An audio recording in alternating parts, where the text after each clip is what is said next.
Hi guys, it's Shane with BrickDriven Realty. Today I want to talk a little bit about when is the best time to contact your leads.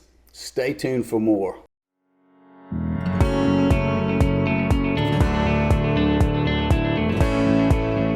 I want to talk to you guys about your database and about managing when you contact and how often you contact the leads in your database. Generally, lead gen, whether it's online lead gen, whether it's some type of high-end lead gen platform, or you're doing some advertising online, social media for yourself, typically the timeline can be on average anywhere from 6 to 18 months. Typically, for the most part, seems to be roughly around 12 months, give or take the volatility of the market and what time of the season that those leads might come in. Okay, first let's talk about speed to lead, right? So we've all heard this the saying plenty of times in sales in general, but especially in real estate. So speed to lead. What exactly does speed to lead mean? Speed to lead is the time that it takes from the moment that you receive that lead until the time where you respond to that lead or attempt to reach out to that lead and make contact with that lead.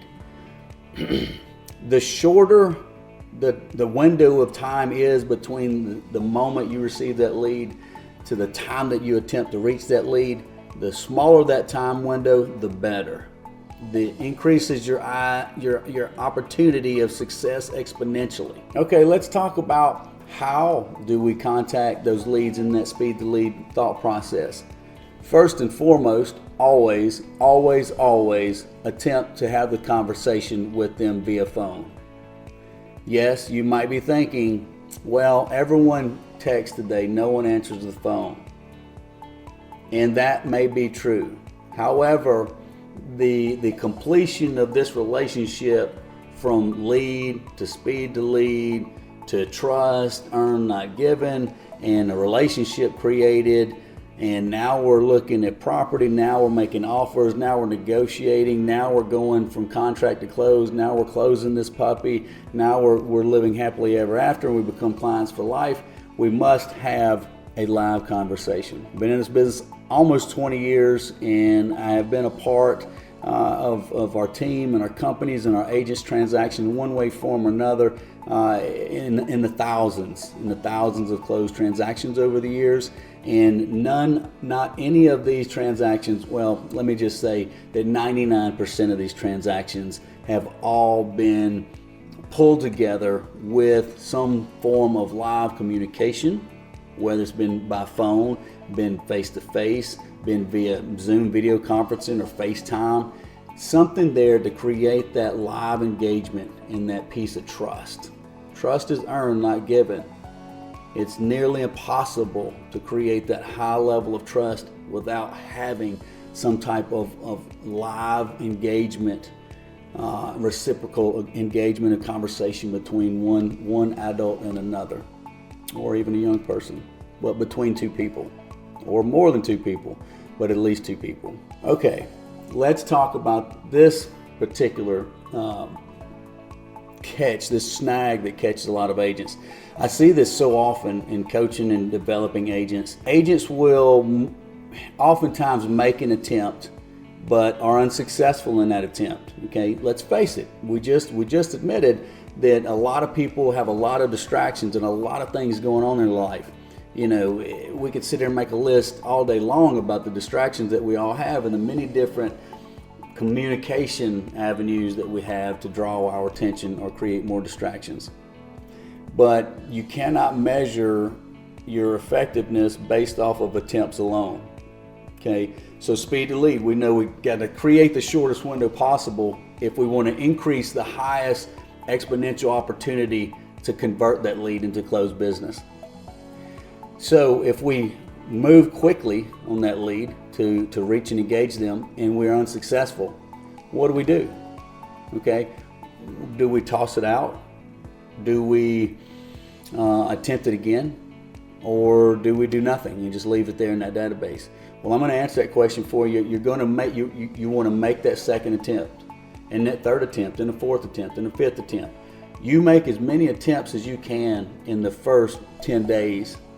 to make contact with that potential client.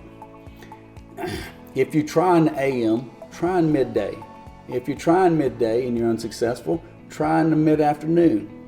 If you're unsuccessful in mid-afternoon, try in the evening, right? Try on the weekends. Don't spread yourself so thin, but create designated time blocks to make attempts on the lead that you were unsuccessful with. It doesn't matter whether you're getting these leads inexpensively, for free, or you're paying an arm and a leg for them. Every lead that has a living, breathing person on the other end is worth that commitment and effort from you. If you do this, I'll assure you, your return on investment is going to be exponentially higher than one and done. So many agents today are, if they do one and done, some will text one and done. If they relentlessly pursue that lead for a few weeks. Matter of fact, create time every week to attempt leads that you never have reached. They may be weeks old. We have agents in our company that are converting leads that are 1,200 days old in their database, 1,500 days old in their database, which are 4 and 5 years old, that they were never able to successfully get on the phone. But one day they picked up the phone. They had a great conversation and they took them to the closing table. All right, last but not least, let's look at the leads that we do connect with and we have a great conversation with, but they're not quite ready to make that move. For whatever reason, they've got obstacles, they've got reservations, they've got hesitations, they're not quite ready to pull that trigger. They're not quite ready to meet you face to face for whatever reason. And we can sit here and that's another video for another time on how we can overcome those obstacles, but we can. But here's what you guys have to remember is that if you have that conversation of value, it's never about showing them houses. It's never about selling them a house. It's never about going to look at houses. The conversation is about them. It's about their purpose, their why, and doing that, getting that full needs analysis, that needs list of what exactly are they looking for. So when you have that conversation of value with them, whether they're ready or not, continue to build rapport, continue to build that trust. And how do you do that? With a solid follow-up plan. What does that look like? Well, the simple version of that plan, and we can get more complex if you need more information on that. I'd be more than happy to help you with that. But a simple follow-up plan is to reach back out to them no less than every 30 days. Well, what do you mean no less? What are you talking about? What do we talk about? Okay, well, if you have a great conversation today, make notes to what you guys discussed, what you guys talked about. Put those in your CRM, put them in your spreadsheet, put them on whatever means possible that you're going to use day in and day out to track your business. Track your business, track your results, track your input, track your output, track your results. Okay, then set yourself a follow-up reminder. But what do we talk about? Okay, if we just had a great conversation, at the end of that conversation, I've made a lot of notes here. I'm going to go back over everything that we discussed. I'm going to ask for your permission. Would it be okay for me to reach back out with you in a few weeks and see where everything's at, see if you guys have made a decision or anything's changed, or if you have any other questions or concerns, or make sure you get the property alerts that I'm sending to you? They're always going to say yes, right? They're always going to say yes. And so your friends and families and cousins, aunts and uncles, the people that you like to connect with the most, how often do you think is the minimum amount of time that you should stay in contact with these people? Most often everybody's going to say at least once, twice a month, right? Okay, so we want to think about the same thing because we're prospecting on the leads that we have to create relationships which create the trust. And the trust creates a relationship, the trusted relationship to make you the trusted advisor. So therefore, who else would they want to do business with? Well, from that perspective, then that thought process, we want to stay in touch with them at least every 30 days. And if all that conversation is ring, hello, hey, this is Shane with BrickDriven, just reaching out to see how you guys are doing, right? Had some notes here that you guys were going on a family vacation. How did it go? Great. Have you guys thought any more about, your home search?